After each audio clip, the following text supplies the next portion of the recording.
How are they written? Are they written the same? Not with the address at all. Similar in terms of the information still being delivered. Mary? The email doesn't have the heading that a business letter would have in terms of your information. It's not on top, it's at the bottom. Okay, and not even that, just more on a topical level, on a baseline level. Like, what's the difference between a regular business letter and an email letter? Less structured. You Direct put your access. subject on the subject line. Not less structured. What's going on? It can still be formal. You It's more on direct an to the email. point. It's more concise, more with an brief. Email, Right. you are pretty much letting them know what the email's about because you're putting it in the subject line. No, I'm talking about as far as the content of the letter. Like, I was looking more so like, with an email is more brief directives as opposed to a letter which may be more extended. Okay, so it's just a matter of saying, okay, the purpose of the email is to invite you to the group's presentation. Bullet point 1, the date will be. Bullet point 2, the time the presentation will begin.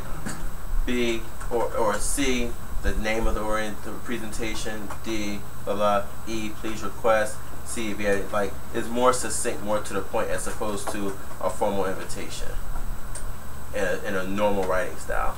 Again, who wants to read a long, drawn-out email? Would you rather read a long, drawn-out email, or would you rather read one that has little bullet points where you can just kind of like skim over and still get the same information? Which one would you rather read, Noah? Bullet point. Bullet points. I think we all would. Who want to keep, I'm not a reader, so just let me get direct and to the point, which is the whole gist of an email anyway. You do have a small sitting there for a pleasantry, like good morning, good day, hope your day is going well. The purpose of this email is to do what? So again, it's pretty much more short, more succinct, more to the point, but still same type of information is being given. What about the necessary 9? Let me pause there. Who, ever since we introduced necessary 9, who has honestly used every single step every single time? Yeah.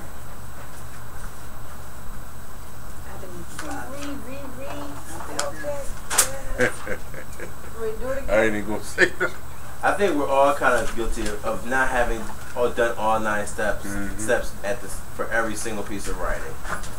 I kind of think, intuitively, we kind of get into the headspin as we typed it, we looked over it, it's fine the first time go around. And a lot of times that's where a lot of mistakes are.